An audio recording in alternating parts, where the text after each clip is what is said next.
All right, let's keep this thing moving. Are you ready for your next performer? Yeah! All right, Kevin Forest Moreau. Kevin is a writer, editor, and journalist. He is appalled that there is no angel or dollhouse in this show, and prays that a Hellmouth doesn't open up under the Highland Inn and swallow us all up as a result of this grave injustice. You can help atone for this and other sins by following him at the KFM. And all I have to say to Kevin is, I didn't tell you what the rest of the fucking show was. You don't know. People might be talking about Angel and Dollhouse.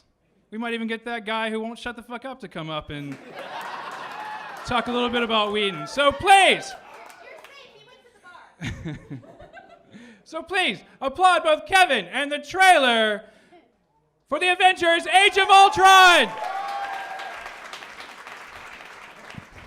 Good evening, class.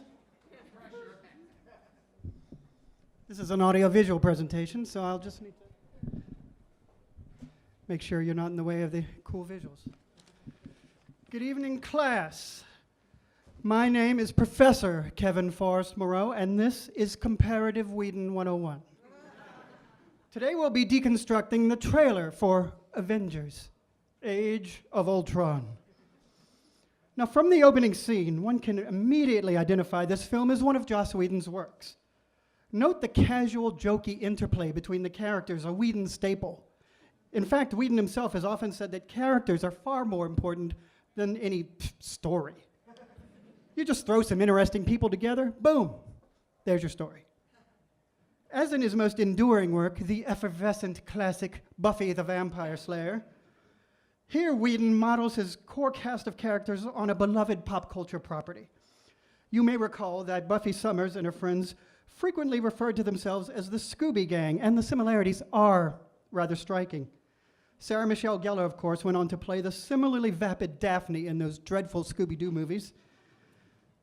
Understated lesbian Willow Rosenberg, she of the unfortunate fashion choices, can only be the utterly uninspiring Velma.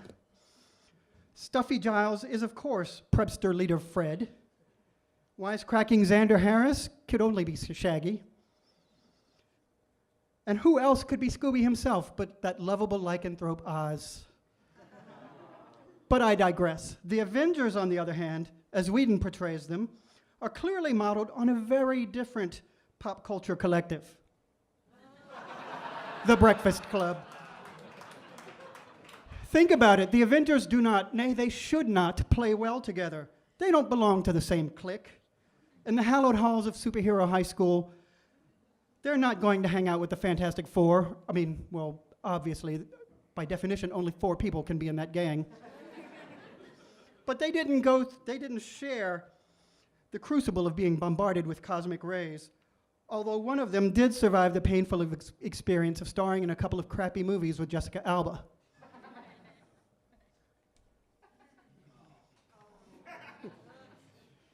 They're not going to get invited to sit with the X-Men at the Cool Mutants table. What's more, the Avengers' powers, skill sets, and even personalities don't complement each other at all. Using the Breakfast Club archetypes, you've got the brain, Bruce Banner, who turns into a giant green rage monster known as the Hulk. You've got the jock, Thor, who claims to be a god, typical. The criminal, the rebel, the cool kid, Iron Man. The guy who acts like he doesn't care, and yet every single thing he does and says is a cry for attention. And then you've got the popular kid. Granted, he's not as easy on the eyes as Molly Ringwald, but who doesn't want to hang out with Captain America? And lastly, of course, the basket case, the Black Widow. True, she doesn't look like Ali Sheedy either, but everything about her appearance says, don't fuck with me. And you just know she's got some skeletons in her closet, and when she snaps, it's not going to be pretty. Am I forgetting someone? I feel like I'm forgetting someone. Oh, yes. Hawkeye. Poor Hawkeye. It's bad enough he's barely in the first movie. He's brainwashed by Loki for the first half of it, and that's by far his most compelling performance.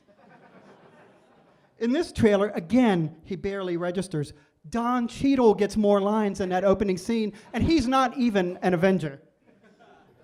Let's dissect this opening scene for a moment, shall we? We're at some sort of cocktail party. Earth's mightiest heroes are enjoying some libations and playing with one of the most deadly weapons in time and space, like some sort of parlor game. Whosoever be he worthy shall wield the power of Thor. Well, we know it's not going to be Tony Stark. He's a former arms dealer, for one thing, a one-percenter who flies around in a highly weaponized bondage gear and shacks up with his secretary. The Hulk? 2 words. Anger management. And Captain America, can you say jingoist? Please. Even the aforementioned Mr. Cheeto tries to get in on the action, which is patently absurd.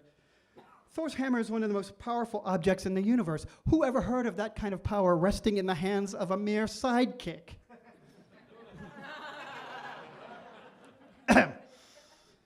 So far, this trailer is very similar to that first Avengers movie. It's halfway over before something interesting happens. And then there's a flurry of doom and violence, not to mention all these new characters, including Quicksilver and the Scarlet Witch. And then, of course, there's the villain of the piece. Now, who is Ultron, you may be asking? What's his motivation? What's his raison d'etre? Good question. Now, in the comic books, the canon, Ultron is an artificial intelligence created by a scientist named Henry Pym, who's also known as Ant-Man, using Pym's own brain patterns. The one thing you need to know about Henry Pym is that he is, shall we say, a few ants shy of a picnic. A manifest schizophrenic. Over the course of his crime-fighting career, he cycles through a number of superhero identities, many of them more than once. Aside from Ant-Man, there's Goliath, Yellow Jacket, Giant Man, and then my favorite, just plain old Dr. Pym. He even briefly adopts the identity of his ex-wife, the Wasp. That's not all. At one point in the 1980s, Pym suffers a nervous breakdown and concocts a ridiculous plan to have a robot attack the Avengers so that he can swoop in and save the day. And when the Wasp discovers his plan, well, let's just say he goes all Ike Turner on her. Given all of that, it shouldn't come as a great shock that Pym's greatest achievement, Ultron, has more daddy issues than a stripper convention. Now, in the film, Ultron appears to have been created by Tony Stark. So daddy is no longer a psychological train wreck, but more of an arrogant, overconfident, narcissistic, empathy-deficient man-child. The other thing you need to know about movie Ultron is that he's voiced and played by James Spader, who has successfully pulled off that delicate and tricky transition from playing creepy young men to playing creepy old men. So apparently, Tony Stark creates the world's first scenery-chewing robot.